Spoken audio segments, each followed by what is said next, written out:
pessoal da Scalione Jazz Duet. Aqui à esquerda de vocês nós temos o Horácio, que tem aí uma experiência como baixista de 50 anos já. E ao lado dele o filho, Aldo, que tem experiência aí como guitarrista já há 23 anos. Né? Eles tocam jazz e música brasileira para nós. Espero que apreciem. Muito obrigado.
Bom, gente, lá...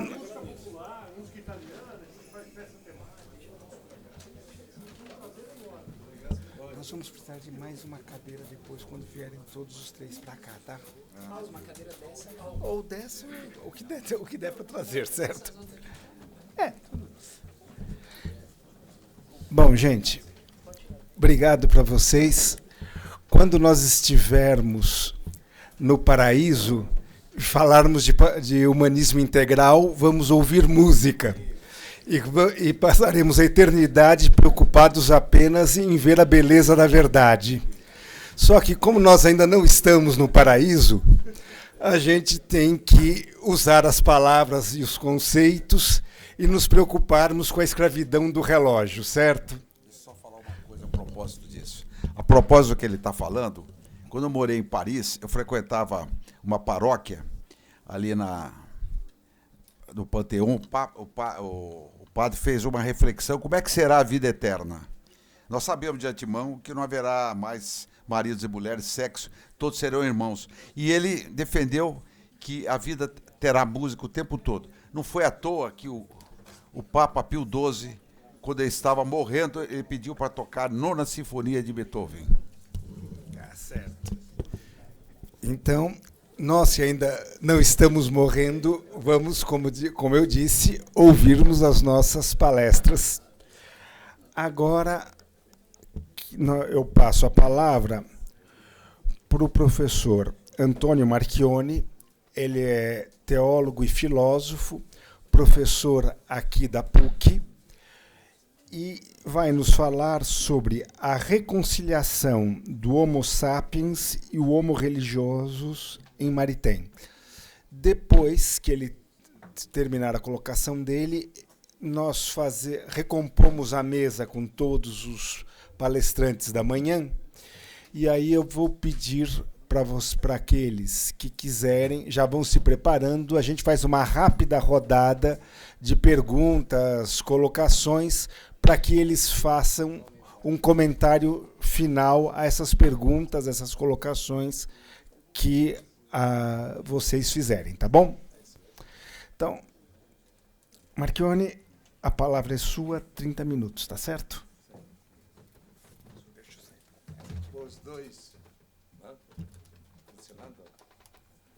Os dois, enquanto eu tocava, me parecia assim. Jacques Maritain e Raíssa Maritain, né? Um baixo, né? Depois mais agudo, né? Homem e mulher, né? Masculino e feminino, legal. Tá bom.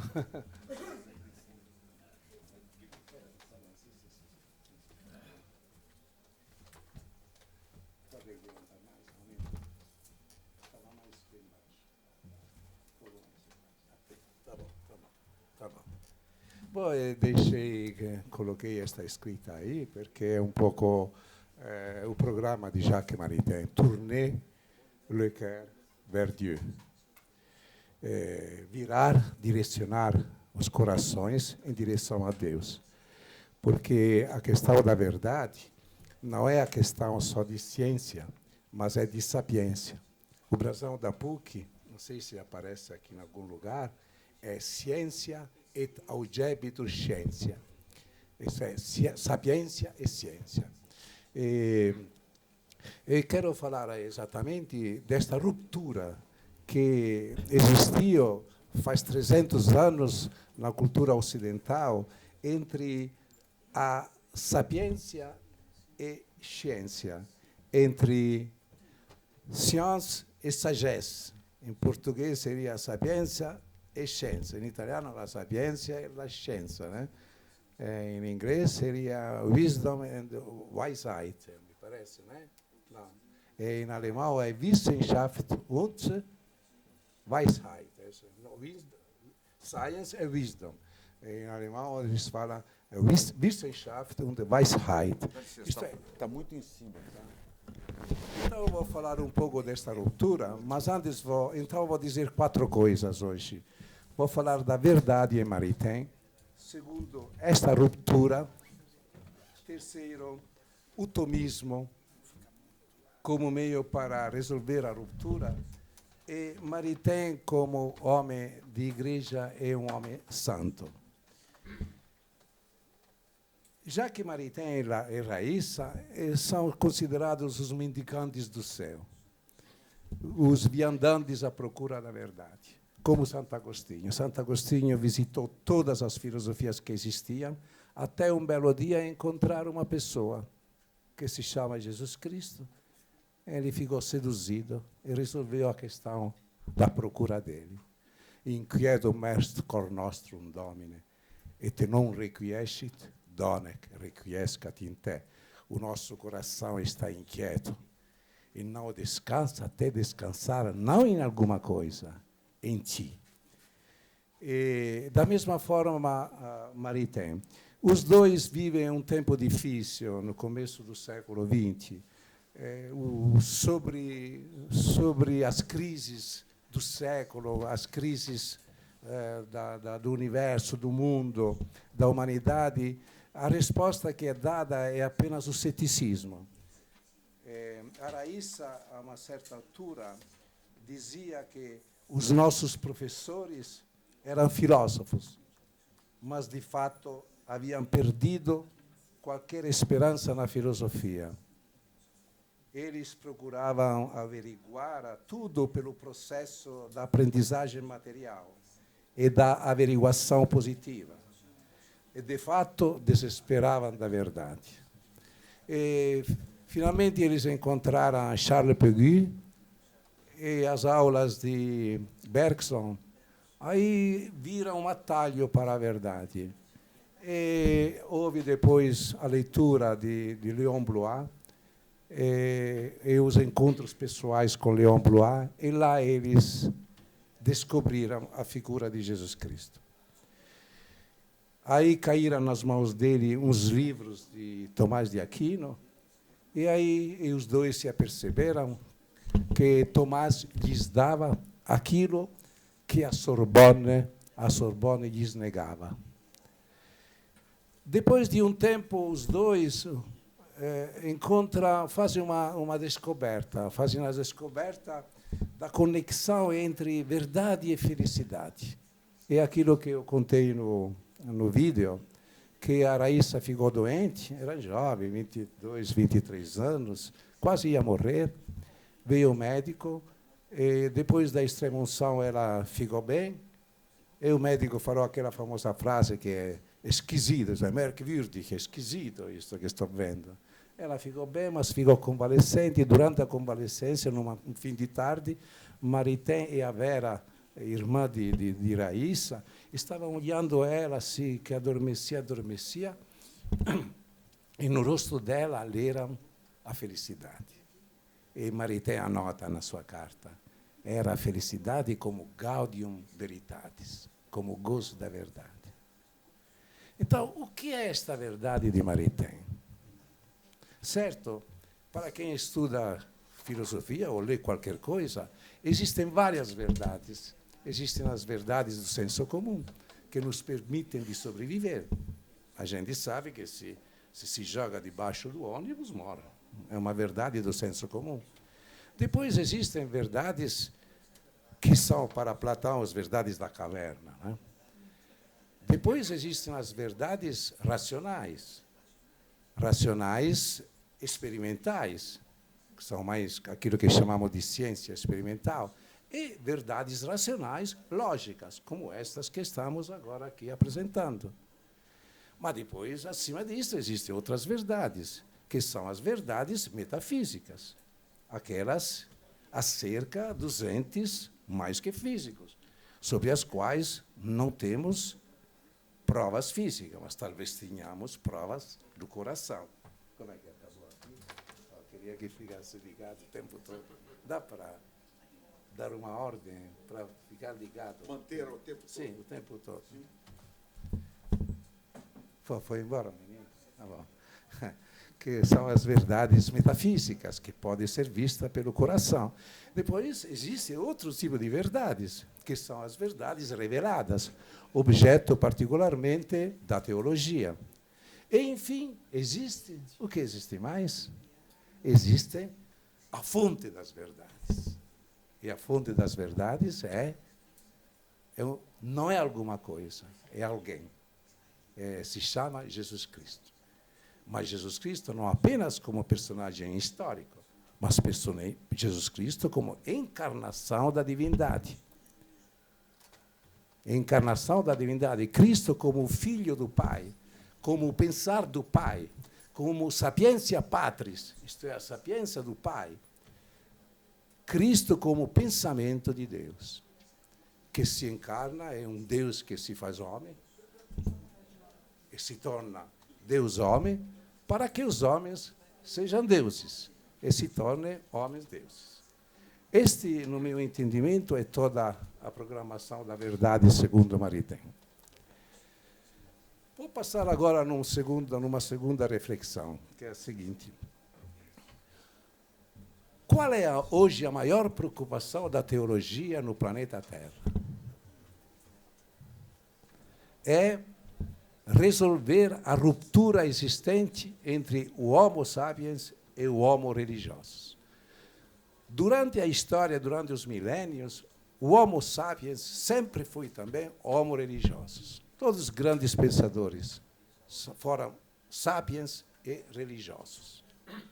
Mas, a uma certa altura da existência, da história, ocorreu uma ruptura. Começou na Renascença, foi para o século XVI e XVII, com o Iluminismo foi declarado oficialmente o pecado original. Isto é, Deus, o homem é Deus. Porque a promessa do diabo, da serpente a Eva, foi: se comerdes do fruto desta árvore, sereis deuses. Então, esta promessa acontece exatamente no Iluminismo em 1700, continua em 1800, e vai até 1900 e vai até 2016. Então, eu acho que, neste contexto, a tarefa da teologia, da igreja e dos institutos Jacques Maritain, uma das tarefas, é suturar, recompor a relação homo-religioso e homo sapiens. E esta ruptura é bem descrita, muito bem descrita por Maritain, eu vou lê-la, num livro, um dos primeiros livros que ele escreveu, que se chama Antimoderno. Escreveu em 1922, ele tinha 32 anos. Antimoderno. Ele dizia: eu sou antimoderno. O que é a modernidade? A modernidade é exatamente a destronização de Deus para que o homem tomasse o trono de Deus. É a Babel. A Torre de Babel, subir, destronar Deus para que o homem se torne Deus. Esta é a modernidade. Então, hoje, como os tempos de Maritain, o problema mais angustiante do cristianismo é a descristianização do Ocidente. Em termos de cristianismo católico, o cenário é desolador. Não é ousado dizer que a mancha de óleo da descristianização avançou dentro da própria igreja. Os indivíduos que se consideram católicos e os próprios pastores, na verdade, estão sem sal. E, diz o Maritain, se o sal se torna insípido, também Jesus Cristo falou, com que há de se salgar o mundo? Não há como se explicar um mundo sem sal, senão concluindo que ficaram sem sal os que o deviam salgar. Consequentemente, a religião fala de Deus de forma desengonçada, desinteressada, a ligar matéria a espírito, imanência e transcendência. A própria religião se tornou um criptomaterialismo. Esta é uma gravíssima acusação que é feita, sobretudo, a certa teologia católica. É uma teologia criptomaterialismo. É um materialismo disfarçado, e muitas vezes nos próprios pastores, nos fiéis e nos teólogos. O teólogo Raymond Panecar, espanhol, dizia que é preciso converter a religião.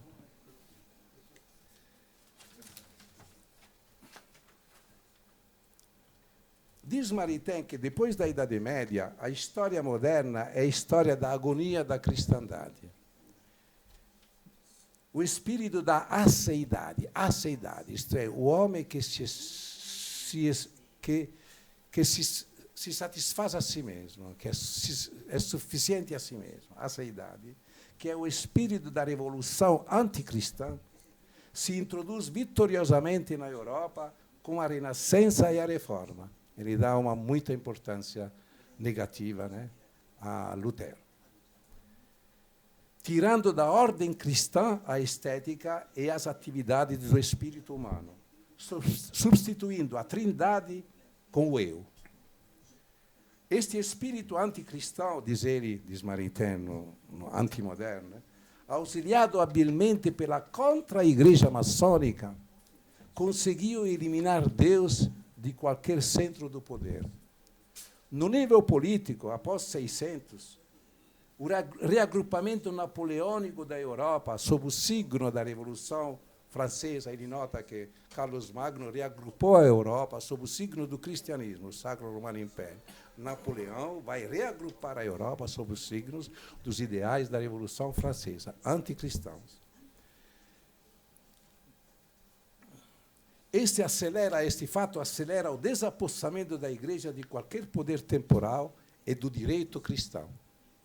No nível filosófico-cultural, em 3 grandes etapas, marcadas por Lutero, Descartes e Kant, o homem se isola da vida sobrenatural e se torna surdo ao ensinamento revelado. Se subtrai a Deus mediante o antiteologismo e se subtrai ao ser mediante o idealismo.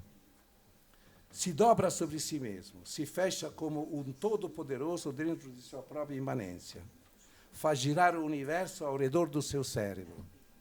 Se adora como autor da verdade, mediante o seu pensamento, e autor da lei, mediante a sua vontade. No mobilismo integral e na filosofia do puro devir, a razão se corrompe, chegando a duvidar que aquilo que é, seja. Deus é proscrito da vida social e da vida intelectual. Daí Maritain faz derivar, deste fato, Maritain faz derivar, olha aí, o pan-germanismo, o bolchevismo, que ele considera o regulamento de contas de 3 séculos de prevaricação. E neste livro também, Maritain transcreve os textos papais, sobretudo os textos de Pio X, os quais alertam contra a doença destes séculos, nos quais o homem tomou o lugar de Deus. Trata-se, continua, diz, abro aspas assim, Maritain, de um esforço inteligente, o mais ativo que o mundo já viu até o presente, para situar a humanidade no ateísmo, instaurando realmente a cidade sem Deus. Quero dizer, a cidade que ignora de uma maneira absoluta qualquer outro fim que não seja uma perfeição humana exclusivamente terrestre, fazendo do homem e da ciência humana, segundo a grande ideia hegeliana de Karl Marx, a mestra todo-poderosa que governa a história. Não há ordem e justiça possíveis lá, olha a frase dele, não há ordem e justiça possível lá onde falta a ordem e a justiça entre o homem e Deus. Mas ele depois diz que existe também uma renascença, etc., né?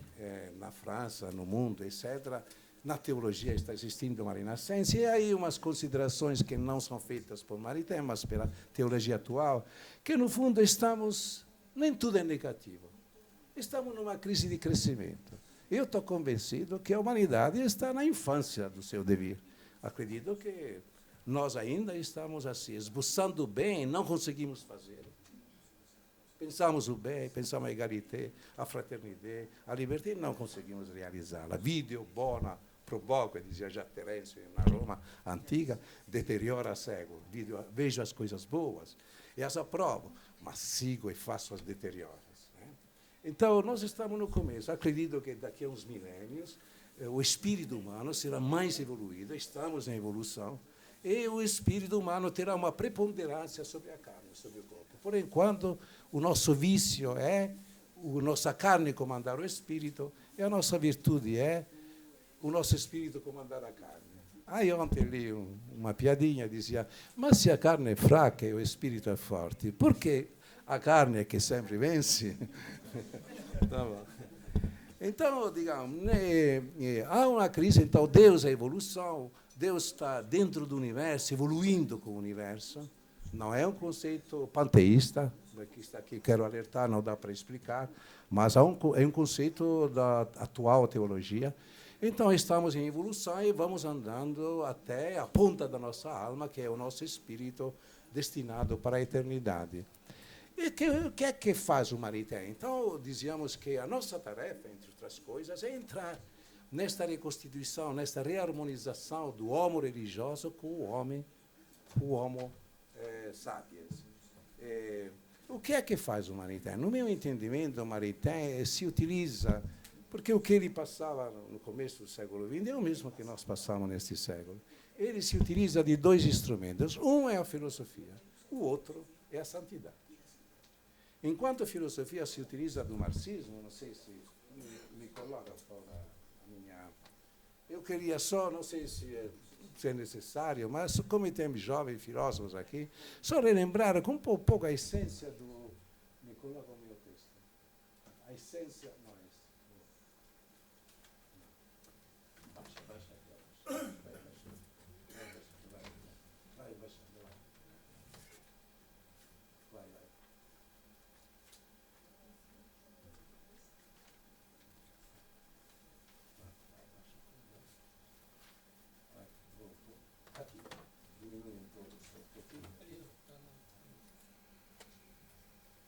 Bom, só para relembrar um pouco a substância do tomismo, a substância, o que interessa a Maritain é Deus.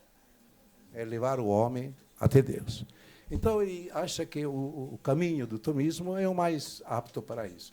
Então, ele vai dos nossos pés, da nossa terra, ele sempre é um grande observador, até o céu.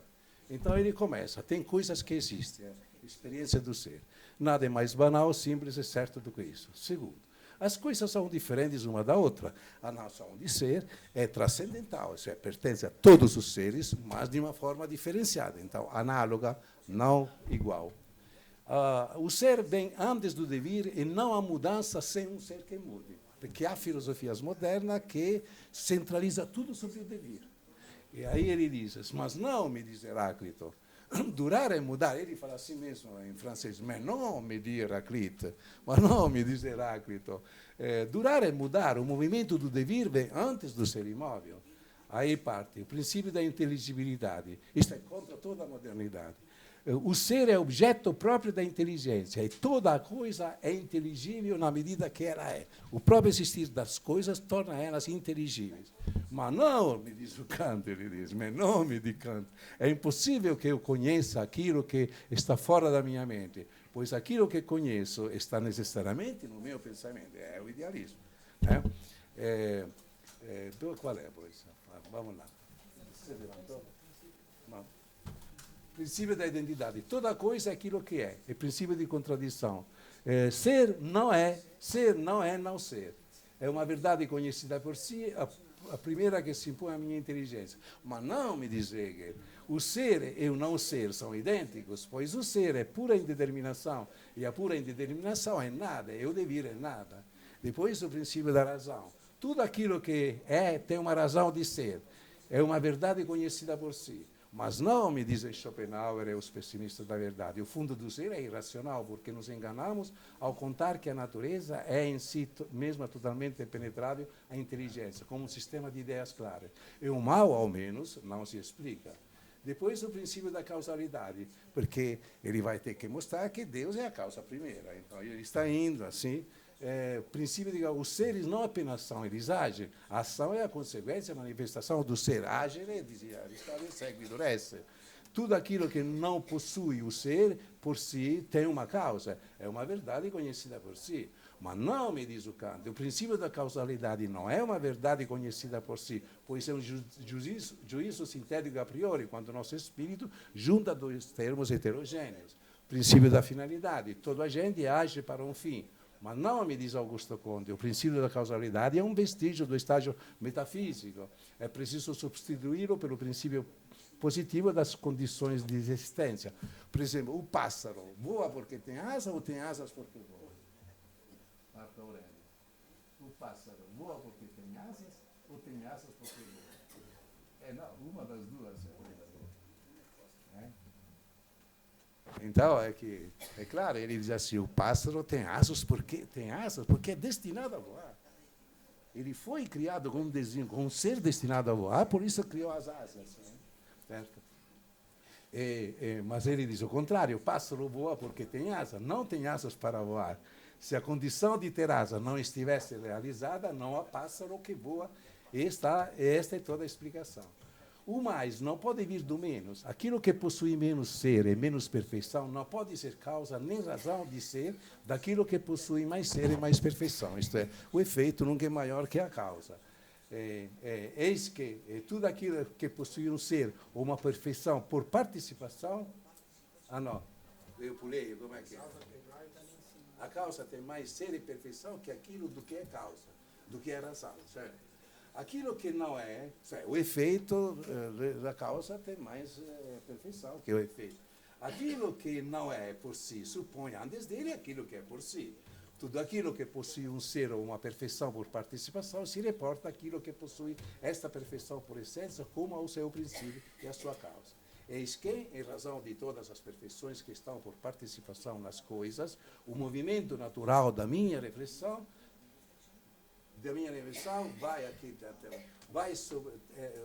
tem-me conduzido em linha direita até Deus, no ser incompreensível, no qual resplandece de uma maneira eminente a perfeição de todas as coisas. Então, ele chega até Deus. Este, digamos, é o instrumental teórico que ele se utiliza. Claro, hoje nós temos que dar uma recauchutada um pouco, né? Um banho de atualidade a Maritain. Maritain tem um linguajar próprio da instituição igreja. Num período em que não era permitida tanta liberdade de pensamento. Hoje a teologia, por exemplo, fala de Deus como a energia primordial, energia, não em matéria, nem em espírito, não é energia, mas um ser pessoal, não nega isso, mas uma energia primordial que está na origem do universo como grande energia, etc. Tem um linguajar diferente. Então, por exemplo, fala da graça, hoje a teologia, como aquela linfa divina, aquele sangue divino que escorre nos veios do universo, um sangue misericordioso que escorre nas veias do universo, e as pessoas que se abrem para sugar, digamos, esta energia, elas recebem a graça.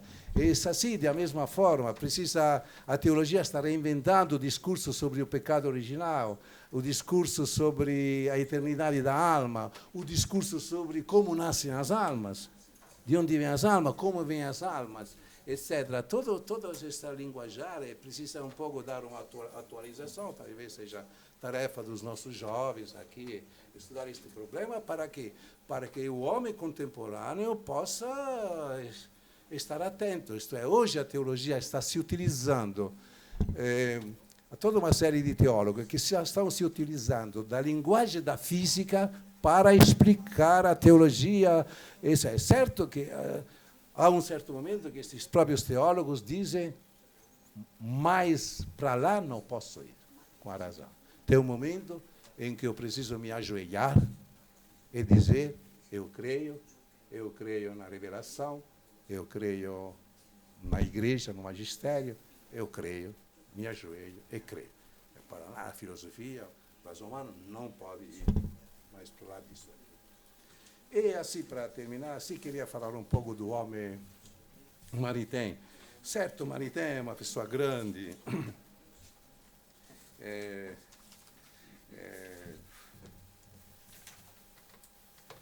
escreveu 67 livros, traduzidos até em chinês, um sem número de papers, artigos, intervenções radiofônicas pelo mundo afora. Ele inspirou o catolicismo social do inteiro continente, do inteiro Ocidente, norteou os católicos latino-americanos na realização de partidos derivantes da espiritualidade católica, alavancou a filosofia cristã nas universidades do mundo, formou os políticos católicos na feitura das constituições de vários países. Por exemplo, na Itália, ele influenciava diretamente Dossetti, Lazzati, Aldo Moro, conhecido, famoso, eram todos discípulos de Maritain. Eles criaram nações, criaram constituições. E em termos assim de igreja, ele é o pensador laico que mais influenciou o Concílio Vaticano II. Influenciou 2 papas, Paulo VI e João Paulo II. O pensamento dele entrou no concílio antes, durante e depois do evento. Já nas comissões preparatórias, desde 1960, as ideias do humanismo integral sacodem a altivez de muitos padres conciliares arraigados muito na tradição e obrigou a rever muitos esquemas de discussão. Por meio de Montini, que era membro da Secretaria de Estado, Ministério do Exterior, as ideias de Maritain chegam também ao Papa São João XXIII.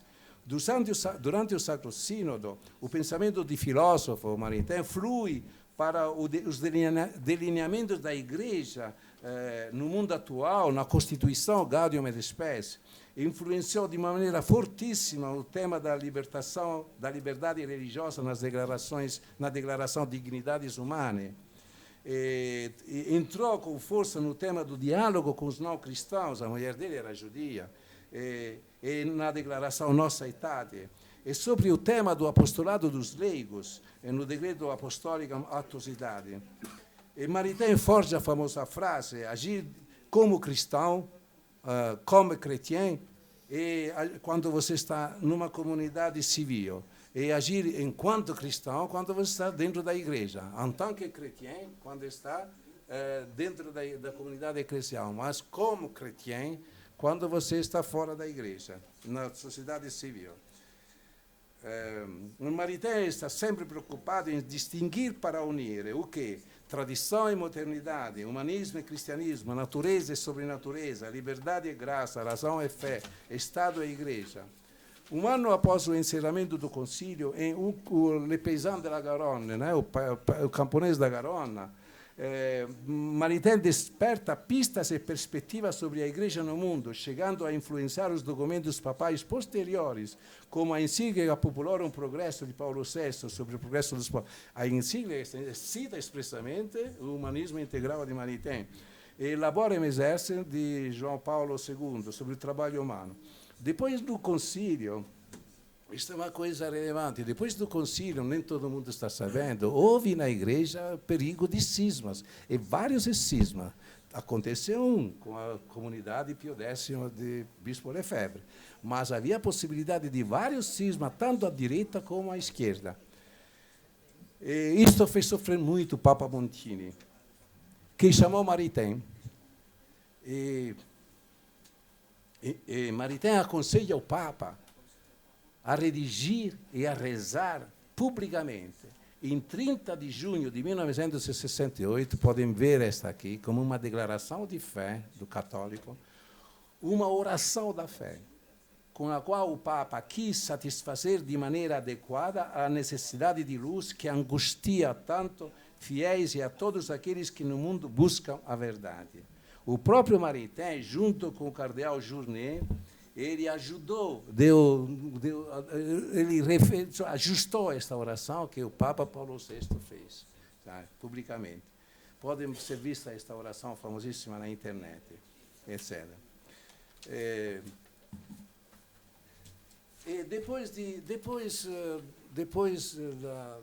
da Segunda Guerra Mundial, qual foi a fortuna de Maritain? Maritain foi obstaculizado,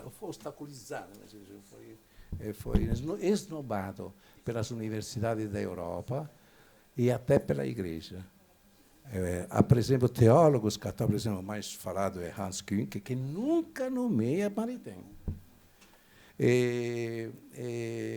É claro que a Maritain era o inimigo da modernidade francesa. Na França, ele teve que ir dar aula lá nos Estados Unidos, de 1950 até a morte da Raíssa, 60, ele esteve fora nos Estados Unidos, em Princeton, ele dá aula fora. Mas assim, a França e também muitas universidades do Ocidente consideraram ele, como o cristianismo era um inimigo, então Maritain, um homem do cristianismo, considerado como o inimigo, certo?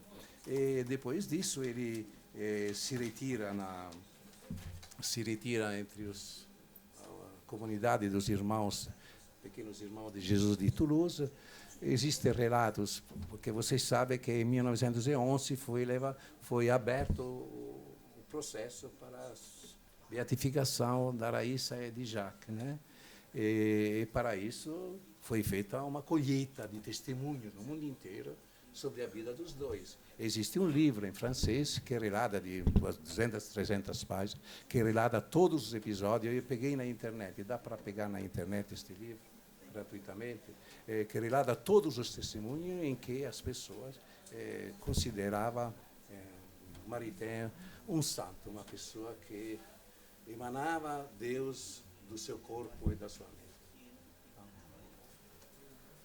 E vou querer terminar um pouco. A última manifestação pública de Maritain foi um artigo que ele escreveu no jornal L'Osservatore Romano.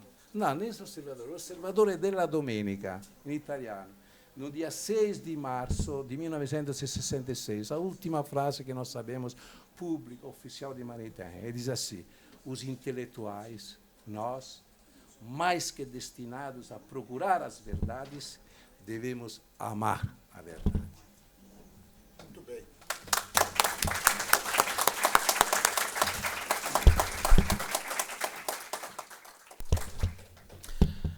Bem, meus amigos, eu pediria para os outros dois palestrantes dessa manhã para que viessem aqui para a mesa para a gente fazer a última rodada de encerramento da manhã.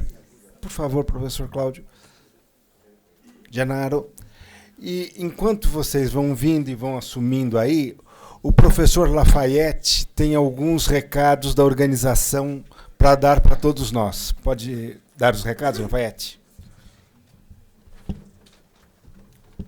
Depois que o Lafayette falar, se vocês têm perguntas, observações, a gente faz uma rodada geral e eles, na síntese da manhã, eles respondem as observações de vocês, tá certo?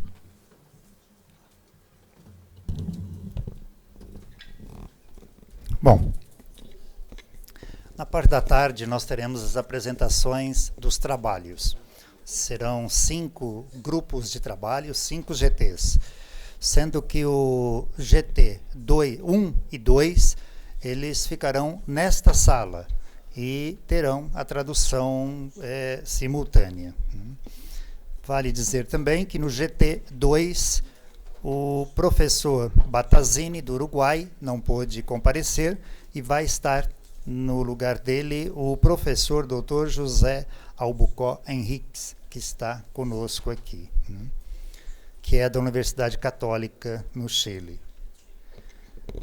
Às 14 horas, nesta sala, com os coordenadores, vamos ter uma reunião de organização, passar um pouco quais são as normas técnicas para os respectivos GTs, pedir acalentamento, né, tem muitos resumos expandidos e levar em consideração que são universitários que estarão apresentando esses trabalhos, né?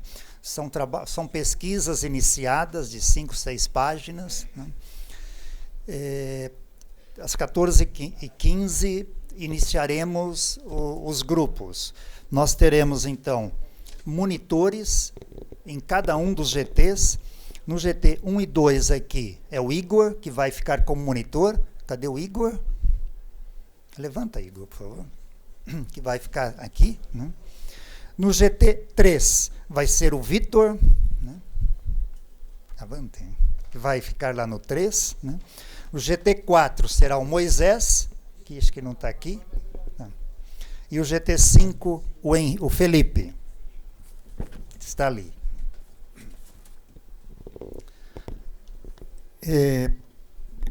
Vocês têm aí no caderninho todos os respectivos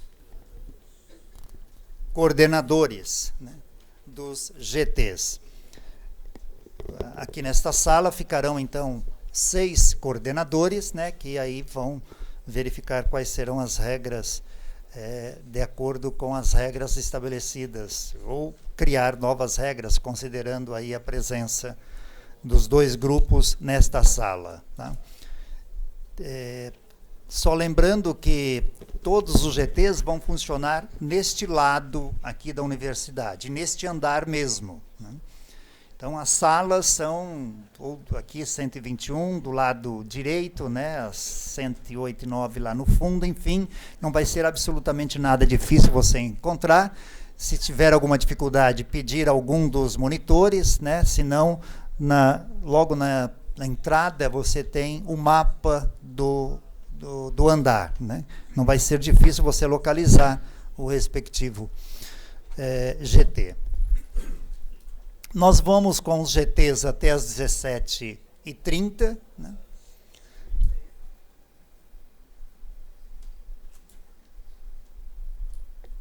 As regras, existem essas regras que serão trabalhadas com os coordenadores nos 10, 15 minutos iniciais, e também cada grupo de coordenador poderá também, né, estabelecer regras dentro do próprio GT. Né?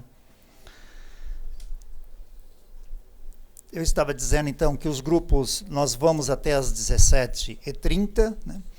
E, a partir daí, nós vamos ter um lançamento de um livro, que é um livro fruto de um congresso que teve aqui na PUC, em março deste ano, sobre a encíclica Laudato Si.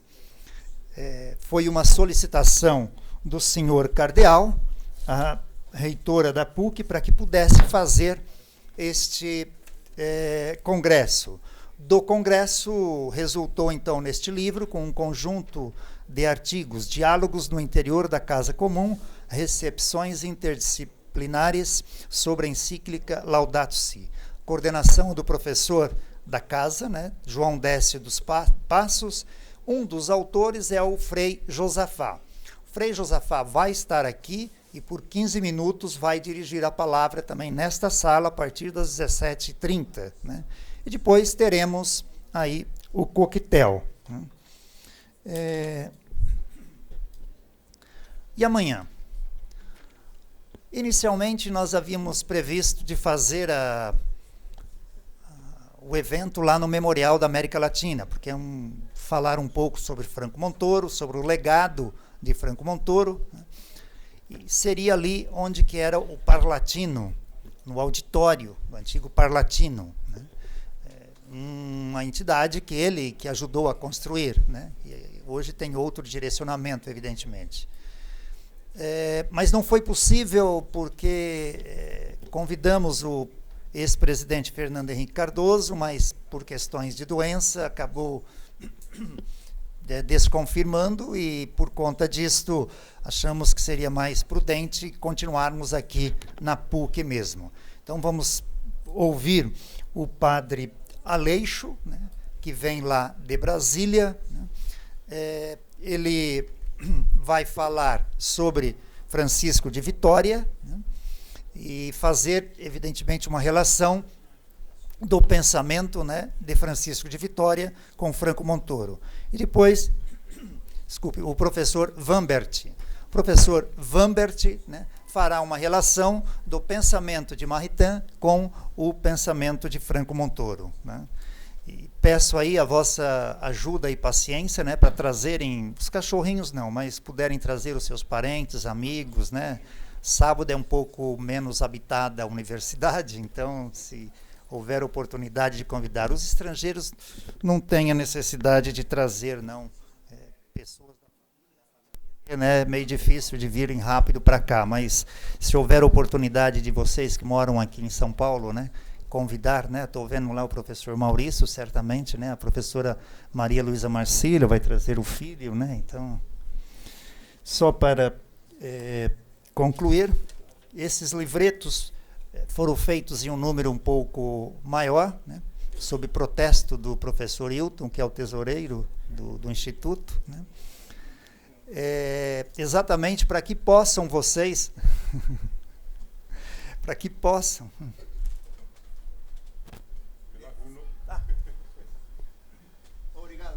Para que possam vocês levarem mais algum, um ou outro, né, para as vossas universidades.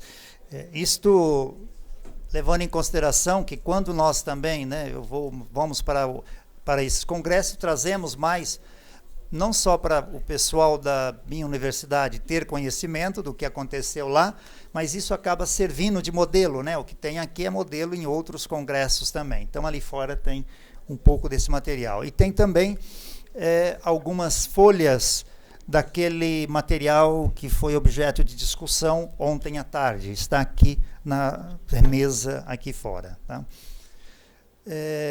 Sairemos logo para almoçar, né? O Boba vai coordenar esse trabalho aqui para que possamos logo ir almoçar e logo às 14 horas estarmos aqui.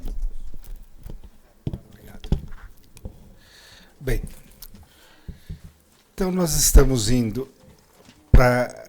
Estava previsto na nossa programação, nos 2 períodos, cerca de 40, 50 minutos de debate que, evidente, os nossos estômagos roncando não vão permitir que aconteça. Porém, a gente gostaria que houvesse um último momento em que todos os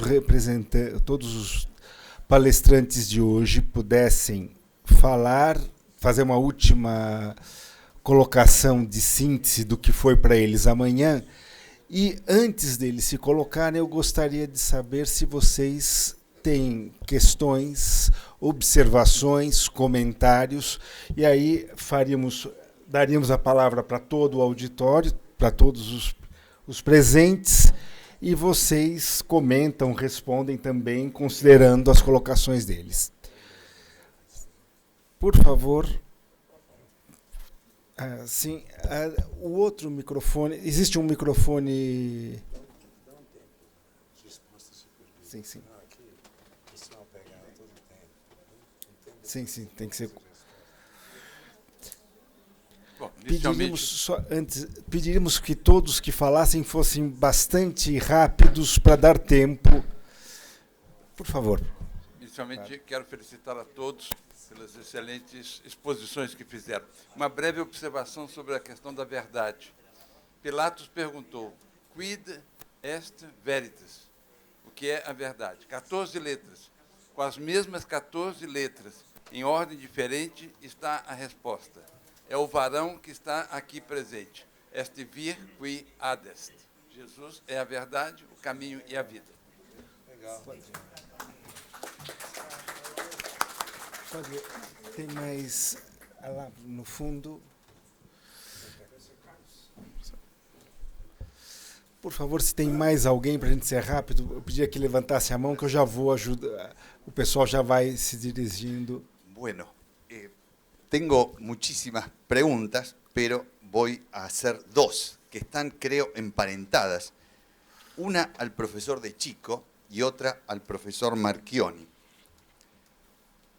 En primer lugar, el profesor de Chico ha señalado, ha hecho una crítica a la Iglesia debido a diversos elementos que se han ido adhiriendo a lo largo de los tiempos, sobre todo en el Imperio Romano, etcétera, etcétera. Y entre ellos, si he entendido bien, usted señaló la filosofía griega. Pensé inmediatamente en el diálogo con Trifón de San Justino, donde ahí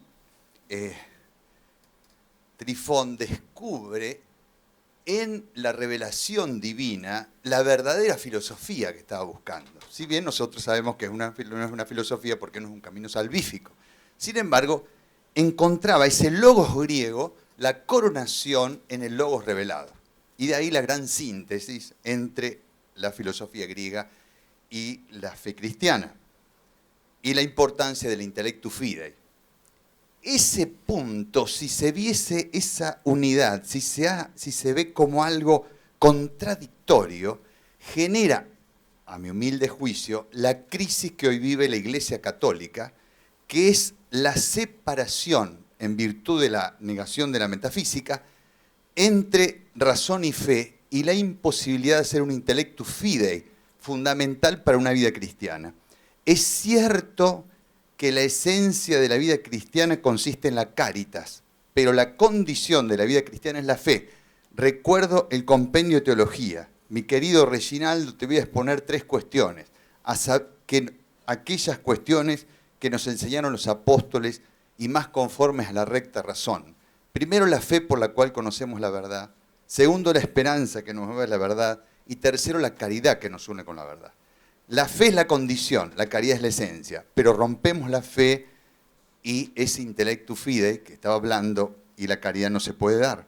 Por eso ese intento de separar el logos griego ha tenido 3 momentos, me parece, perniciosos a mi juicio: Lutero, von Harnack, y luego el modernismo en principio del siglo XX, del cual Maritain dice que los modernistas de su tiempo en El campesino de Garona son un resfriadillo comparado con los de ellos. Y yo le pregunto si usted no considera que esa separación impide un intellectus fidei necesario para una inteligencia del misterio cristiano para hacer posible la vida cristiana. Esa es la pregunta. Después le pregunto al profesor Marchioni, que tiene que ver con una categoría clave, que es la categoría de modernidad, que a mi juicio Maritain tuvo una dificultad, porque pasó del antimoderno que usted citó a recuperar algunas ideas de modernidad. Mi pregunta es esta: ¿no ha sucedido que los católicos hemos comprado una idea de modernidad acuñada concretamente por filósofos de la Ilustración, léase Pierre Bayle, Condorcet y Lessing, entendida la modernidad como el camino de la razón hacia la radical inmanencia? Y consecuentemente, si yo entiendo en esos términos la modernidad, el modernismo no se originó por esa falsa concepción. En este sentido, si el cristiano debe evangelizar el mundo y el mundo es moderno y la modernidad es el camino hacia la inmanencia, no me queda más que asumir la inmanencia y en ese caso perder la metafísica. Sería muy bueno, no tengo tiempo, señalar lo que decía el gran filósofo Giovanni Gentile en una obra que escribió entre 1903 y 1909, que se llama Rapporto tra fede e religione, donde se mete en esta discusión y muestra cabalmente cómo la Iglesia Católica, para sobrevivir, debe hacerse moderna. ¿Qué quiere decir? Inmanentizarse y acabar con el Dios creador distinto del mundo. Yo me pregunto si esa visión no está incoada en los católicos hasta el día de hoy y hace imposible ese esfuerzo del catolicismo que debe ser, a mi juicio, reconciliar la fe, la verdad con la libertad, que es el gran desafío y que está presente en Rosmini, un pensador italiano, ¿no? Brillante del siglo XIX, en Vico, en Malebranche y también en el venerable Pascal. Muchas gracias. Disculpe, pero tenía que desarrollarlo para que se entienda, porque si no, corro el riesgo de que se entienda mal lo que uno dice. Le pido disculpas. Mas alguma persona... Desculpe. Mais alguém... Joe. Não, então, 2 da mesa...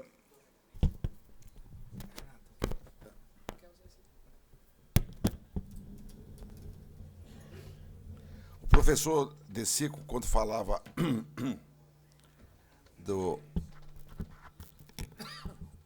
quando ele falava da homocentrismo, ele falava que nós deveríamos ter cuidado com, não me lembro mais a expressão que foi usada. Sim, mas os equívocos do antropocentrismo.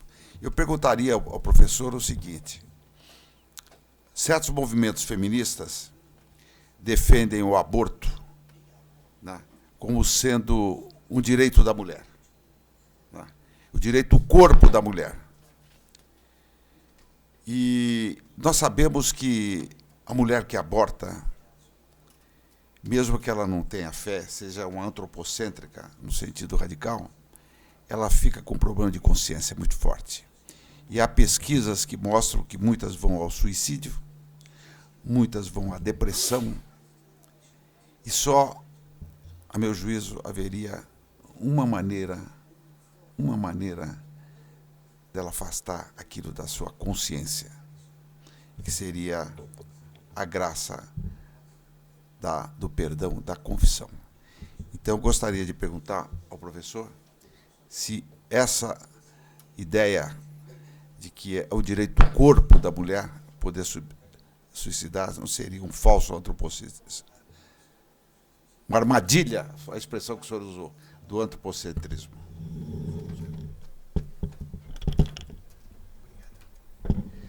Eu tenho uma pergunta bastante simples, me perdoem se parecer até ingênua, mas que eu gostaria de pedir para todos os três da mesa, quando responderem também a analisarem isto. Os três tocaram em como Maritain chama a atenção para a necessidade da transcendência como condição de resgate do humanismo, de um humanismo verdadeiro.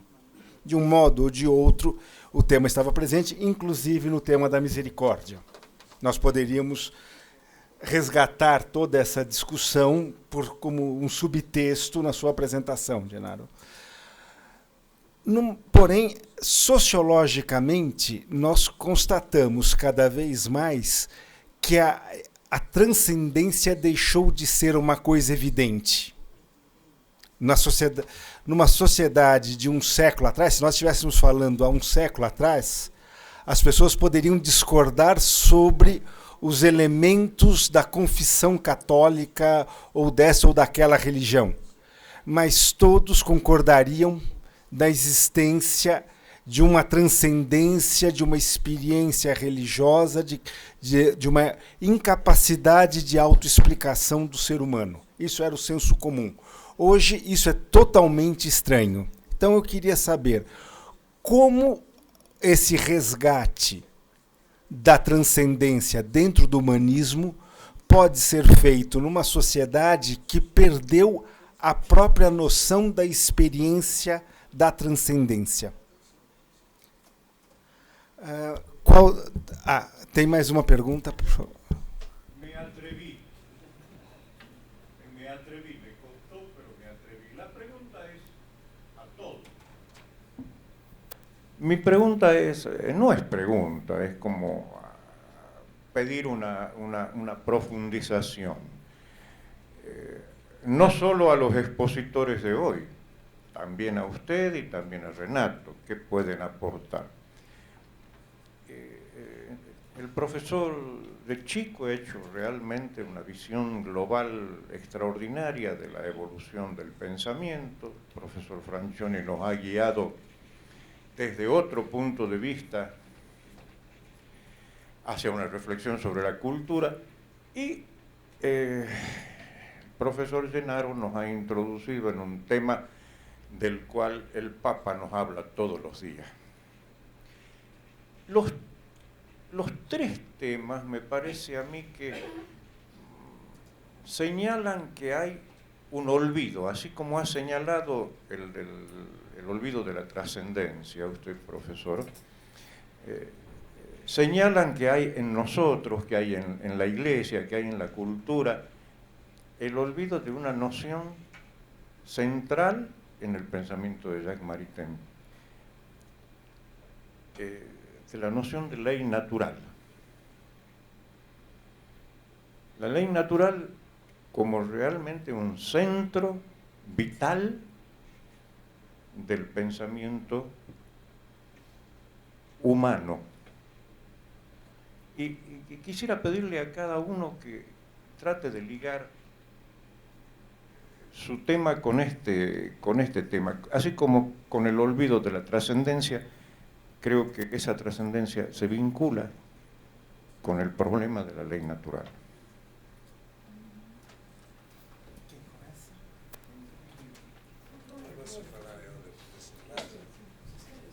O professor Lázaro, eu até passaria para alguma outra pessoa mais entendida sobre a questão que ele coloca, né? É que a igreja, digamos, ela para dialogar, ela tem que se tornar moderna, né? É isso. Isso deveria comprar a imanência, certo? Eu não saberia agora alinhavar uma grande resposta, mas tem autores que falam muito da transcendência imanente e da imanência transcendente. Tem muito, inclusive tem um deles que escreveu na PUC ano passado, eu não vou reescrever tudo, também não me lembro toda a tese dele, mas é sim um filão de reflexão de como a gente deveria encarar, digamos, a transcendência como também imanente como transcendência também, né? Esta é uma coisa. Depois, a segunda coisa é que Maritain, por exemplo, ele, diferentemente da modernidade, ele estabelece uma diferença entre razão e inteligência, né? Como Platão, né? Platão chama a razão de dianoia e o intelecto nous. A razão seria mestra, seria o instrumento da ciência, do conhecimento racional. Mas quando nós estamos no conhecimento suprarracional, a razão não serve mais, assim como a boca não serve para escutar, né? Não é objeto da razão, o conhecimento suprarracional. Então ele recorre ao nous, ao noético, né? O conhecimento noético, o nous. E a Maritain faz a mesma coisa. Maritain, ele não diferencia as duas, né?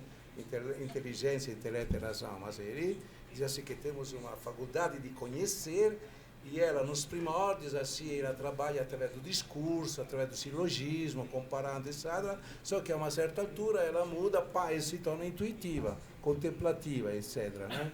No estilo platônico. Enquanto a modernidade ela misturou tudo, misturou inteligência e razão, às vezes aquilo que Platão chamava inteligência, a modernidade chama razão, ou o contrário, etc. Mas de alguma forma a modernidade não aceitou, digamos, este momento contemplativo, intuitivo, suprarracional. E aí eu acho assim que o esforço da igreja deveria ensinar ao homem moderno o exercício do nous. Acho que é uma evolução. Nós temos que apostar na evolução do ser humano. O ser humano ele acha que só existe a matéria. Esta é uma visão diminuta do universo. Pensar que só existe uma matéria é até difícil, né, aceitar isso. Mas tem gente que fala tranquilamente isso. Isso é mostrar que o ser humano tem que evoluir e evoluir também para o conhecimento, para o transcendente, para que é conhecido não apenas com a razão, mas também com a inteligência. Não sei. É uma coisa que eu mente assim, né? Não sei. Mas eu passaria para mais alguém aí. La única cosa es esta, yo criticaría la categoría de modernidad, la misma categoría, porque está acuñada por iluministas para mostrar que en la modernidad hay un pensamiento moderno, Malebranche, Vico, Pascal, Rosmini, que tratan de recuperar las exigencias de la libertad, pero en armonía con la verdad, no en detrimento de la verdad. No sé si me no estoy brevemente nada más, pero entender nada más. Gracias. Não, perfeito. Exato.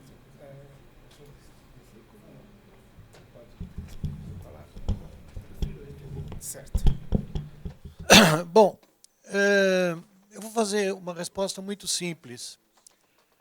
Na realidade, o catecismo, tanto o catecismo tradicional que eu estudei para a minha primeira comunhão, como o catecismo de João Paulo II, que está todo mundo lendo agora, se divide em 4 partes. Dogma, moral,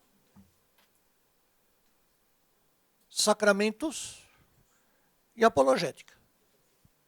Me parece que se a filosofia fosse essencial para a fé, Jesus não teria sido quem foi, teria sido um Platão, ou até mais do que Platão. E o Evangelho não é filosófico. É doutrina baseada numa fé para os judeus, que era uma fé aceita sem discussão. E cada vez que algum fariseu faz uma pergunta para ele sobre o que é caridade, o que é amor do próximo, ele não dá uma resposta filosófica. Ele conta uma história. Um homem estava passando e foi assaltado pelos ladrões, e passou o levita e não fez nada, um samaritano foi lá. Quem te parece que usou caridade? E então o indivíduo fala, quem usou de bondade para... Pois vai e faça o mesmo. Ele não entra na discussão filosófica. Ele não era um filósofo. Jesus, se nós quisermos catalogá-lo humanamente, além do mistério da encarnação, ele é um extraordinário moralista. Mas ele não é filósofo. Ele não veio aqui para explicar o que é o céu, nem o que é o mundo. Ele não fala a linguagem filosófica, porque senão ele estaria obrigando uma pessoa que quisesse salvar a sua alma a entrar na universidade. E o analfabeto pode entrar no céu e ocupar um lugar mais alto do que a mim, que sou livre docente em filosofia do direito, porque a linguagem do evangelho não é uma linguagem filosófica, é uma linguagem que eu posso elucubrar filosoficamente e tirar miríades de raciocínios filosóficos. Mas a minha pobre faxineira que lê também se abebera e tem o caminho da salvação. Então, nesse sentido, eu acho que a filosofia ela entra mais como apologética. E todo mundo sabe por que surgiu a filosofia cristã. Porque os gregos eram muito ciosos da sua filosofia, como diz Paulo. Então, o cristianismo teve que ter categorias filosóficas para ser aceito, mas não que aquilo fosse da essência. E, de repente, eles ficaram tão preocupados com a justificação filosófica que esqueceram, e isso vai lhes ser cobrado, e muito pela reforma protestante, eles esqueceram do básico que é a fé. Então, digamos que é nesse sentido que eu disse que a impregnação excessiva da filosofia transformou o cristianismo numa escola de filosofia, perdendo-se o essencial que o Papa atual está chamando tanto, que é a vivência cristã. Então, de certo modo, essa vivência cristã tem que ser resgatada, porque eu considero todos esses debates apologéticos importantes, na medida em que o mundo vai girando rumo a inverdades que, no fundo, afrontam. Engraçado que os maus, vamos dizer assim, né? Quer dizer, porque não há dúvida nenhuma que certas pessoas fizeram uma opção de colocar, como dizia Agostinho, o próprio orgulho acima do amor de Deus, fizeram uma opção contrária à opção que Cristo espera de nós, que é nós esquecermos de nós mesmos por causa de Deus. Aí está o fundamento das duas cidades. Mas teve gente que fez uma opção, para quê? Para mudar o sistema religioso, o sistema político, para acabar com o evangelho. O senhor já reparou que todo regime totalitário é antissemita? Por quê? Porque o judeu é a prova viva da existência de Cristo. Todos os povos antigos desapareceram, os romanos desapareceram, os gregos. O judeu está até aí hoje, como prova histórica de Cristo existiu. E até hoje continuam seguindo as suas tradições e, segundo a nossa crença, aceitarão Cristo no final. De tal modo que nós podemos dizer que a filosofia é uma serva da teologia. E ela serve muito bem à teologia enquanto defesa contra os ataques daqueles que renegam qualquer filosofia ou tentam dizer que a filosofia é antirracional. Mas eu volto ao fundamento da minha resposta. Na realidade, a religião não é uma questão de filosofia, é uma questão de fé. Por isso que eu até hoje não vi ninguém se converter por causa dos argumentos tomistas sobre a existência de Deus. A pessoa se converte porque, de repente, tem um sentimento. Existe Deus. É isso que eu gostaria de responder. E, com relação à pergunta do doutor Renato Rua, eu disse que realmente a palavra humanismo é uma palavra que pode ser interpretada de vários modos, como também a palavra direitos humanos, né? Pode haver até um exagero anti-humano, né? Com relação a isso, eu vou acolher a contribuição do professor Plaça, né? Que lembrou a questão do direito natural. Um grande auxiliar da revelação cristã, né, que na apologética pode ser muito rico, é mostrar que o cristianismo não ordena nada que seja reprovado pela natureza. E a ideia de natureza é o grande modelo até para os filósofos antigos, que consideravam o modelo por excelência de tudo, como diziam os estoicos, age de acordo com a natureza. O Piano dizia que o direito é a repetição da natureza. Iura repetenda est natura. Ora, o que nós vemos na natureza?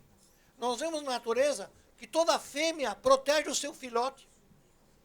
Todo mundo sabe que a galinha esconde os pintinhos. Isto, eles não têm razão, não têm cérebro desenvolvido como o nosso, mas a natureza, um instinto natural, os leva a proteger. Só o homem tem livre-arbítrio desenvolvido e capacidade para optar até nisso.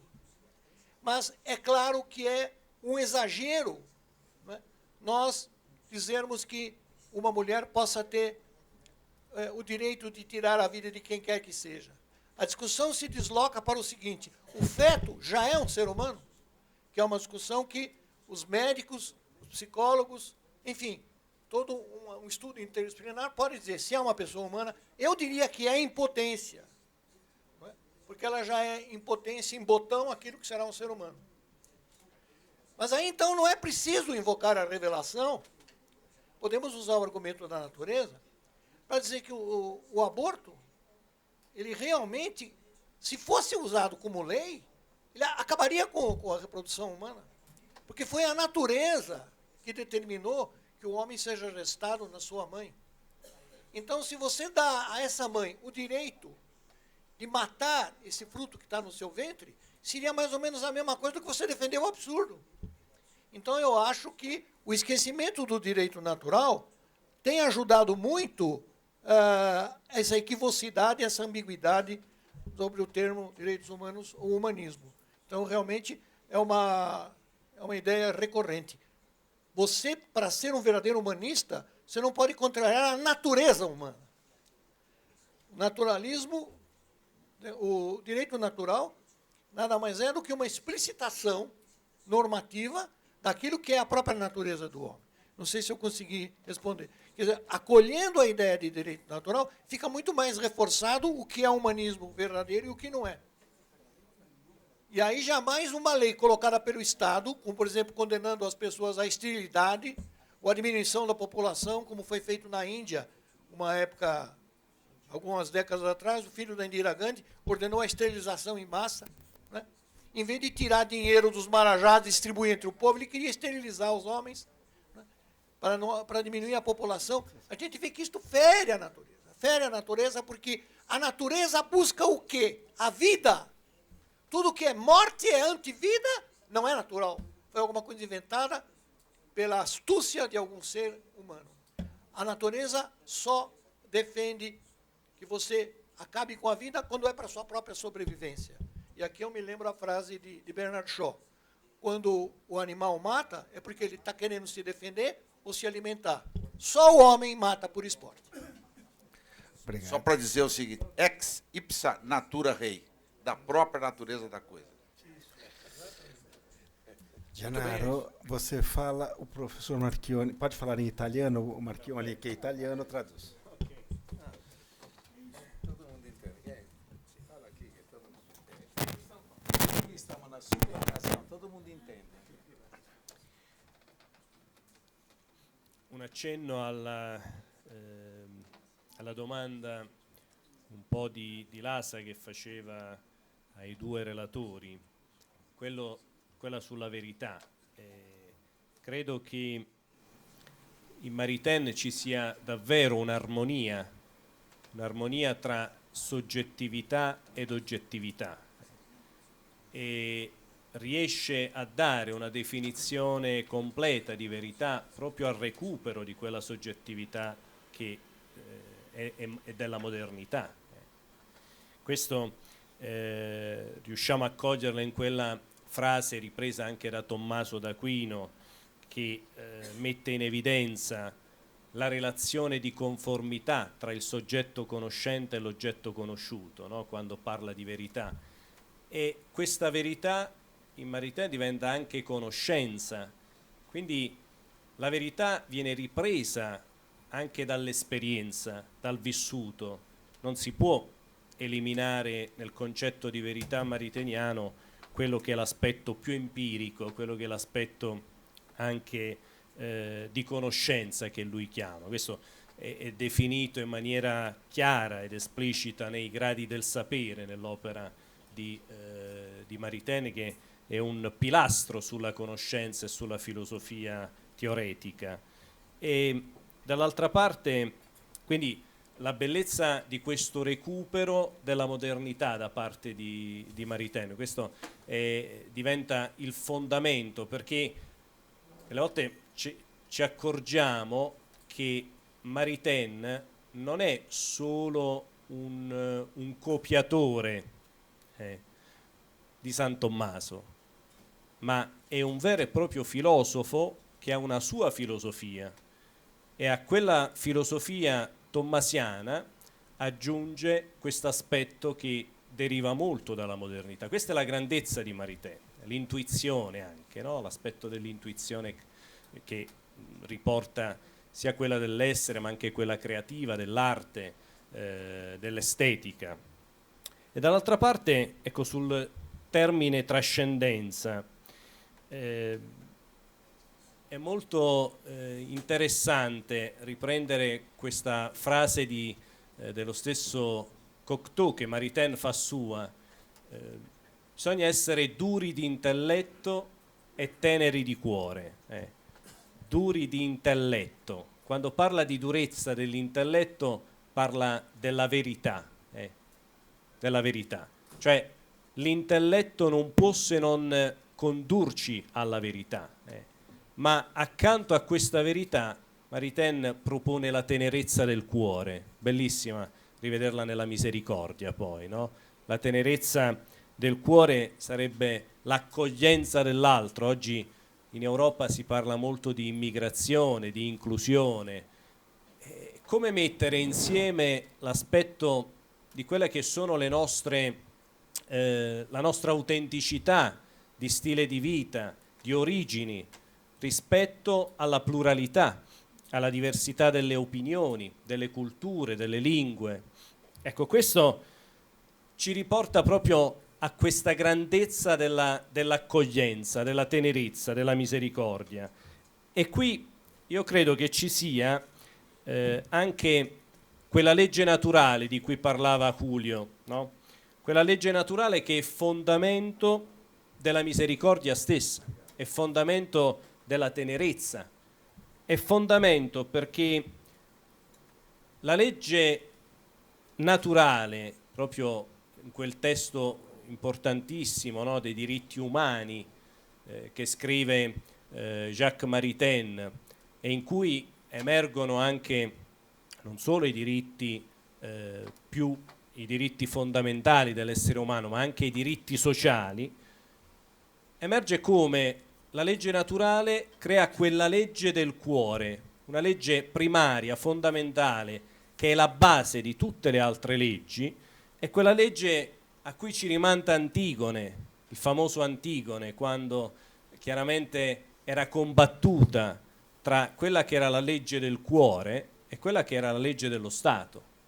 Dice: che cosa faccio? Do sepoltura a mio fratello nelle mura della città, oppure, e quindi seguo la legge del cuore, oppure do sepoltura all'esterno seguendo la legge dello Stato per ciò che aveva commesso. Ecco, la legge del cuore, la legge che è primaria, originale nella nostra esistenza, è quella che va oltre ogni altra legge, ma che è alla base di tutte le altre leggi, ma che non si contraddicono tra di loro, non possono contraddirsi. E questo è il grande punto interrogativo e su cui, secondo me, dobbiamo ancora riflettere tantissimo, perché le leggi che oggi viviamo, degli stati, le leggi particolari, come in qualche modo possono avere quella universalizzazione? Maritain in questo ci è maestro, proprio in quella lezione straordinaria del 1947 a Città del Messico, in cui c'era questa impasse, no? Non si riusciva a definire, non si riusciva ad andare avanti, come poter costituire una dichiarazione universale dei diritti dell'uomo, per tutti gli stati, per tutte le tradizioni, per tutte le culture. E c'era il famoso capo presidente allora dell'UNESCO, il quale in qualche modo diceva: partiamo da una filosofia metafisica, no? Da una filosofia che in qualche modo possa darci dei principi, dei valori primi. E qui chiaramente c'era stato il fermo, non riuscivano più ad andare avanti. E fu proprio Maritain che in quell'occasione disse: l'unica condizione che può darci una meta in questo e trovare una risoluzione ai problemi è partire dagli aspetti pratici, dalla vita pratica, dall'esperienza. Quali sono i punti che in qualche modo su cui possiamo discutere tutti? La lezione che oggi è originale, una lezione che oggi in Europa diventa fondamentale. E qui la risposta di Maritain, dire: dobbiamo partire dai principi pratici, la pace, la guerra, l'alimentazione, cioè quella è l'amicizia civile, cioè principi che in qualche modo possono metterci d'accordo tutti, indistintamente di qualsiasi razza, di qualsiasi cultura, di qualsiasi origine. E io credo che oggi ci sia bisogno di un ritorno a questa riflessione mariteniana. Io parlo soprattutto dell'Europa. E del mondo arabe. E del che mondo. non accetta Certo, la certo, anche. civilizazione occidentale come anglosassone. Certo, anche nel mondo arabo, dell'Islam, no? Noi Che dicono che la dichiarazione è nordamericana e inglese. sì, perché non sono stati consultati. perché il mondo musulmano ha una sua dichiarazione, no?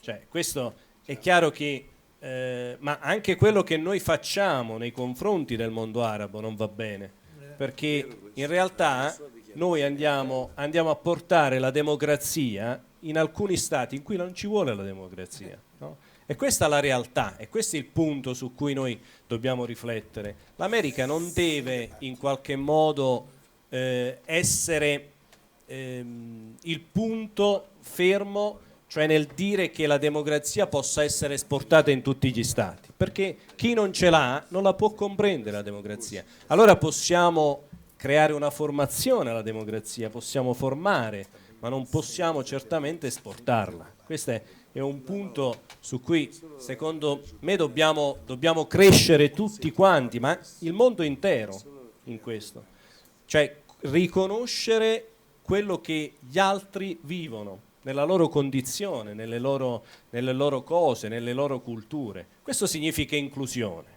Oggi c'è bisogno in Europa, perché noi stiamo ricevendo tantissime persone, no? Soprattutto in Italia, dal mondo africano, molti islamici, molti musulmani, no?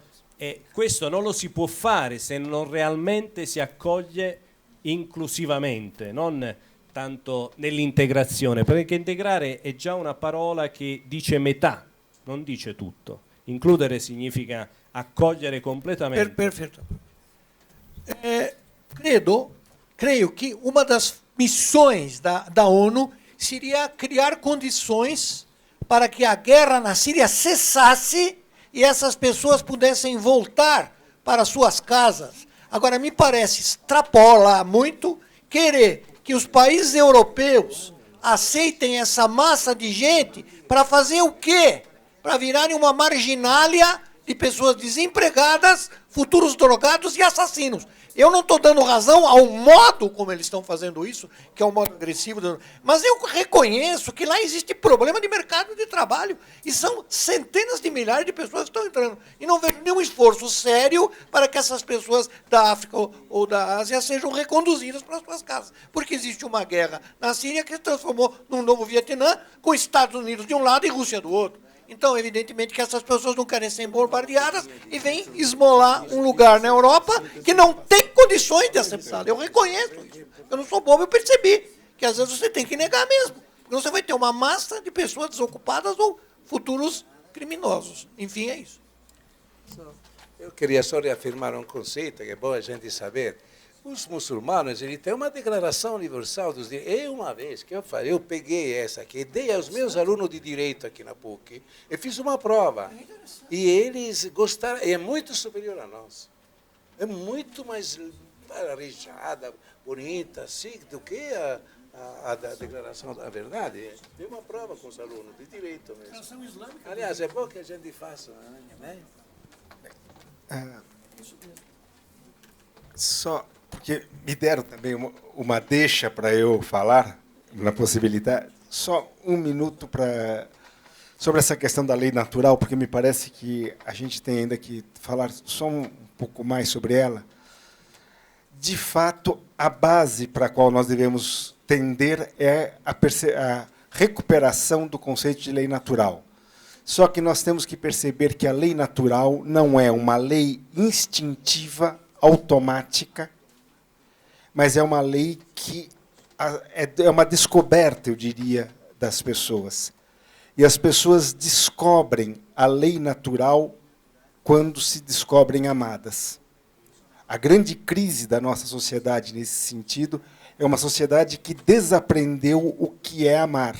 Então, as pessoas, não sendo capazes de ser amados, não são capazes de recuperar a evidência de uma lei natural.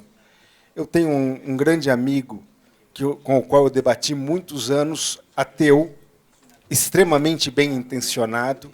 Depois de muito tempo de debate, ele me disse: descobri qual é a única diferença entre nós dois, porque em tudo nós concordamos.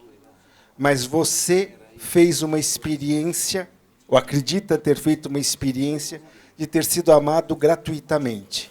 E por isso você pensa o mundo a partir da possibilidade de amar gratuitamente. Eu nunca consegui compreender que eu fosse amado gratuitamente. Por isso eu nunca vou pedir, nem para mim, nem para ninguém, que ame gratuitamente a um outro.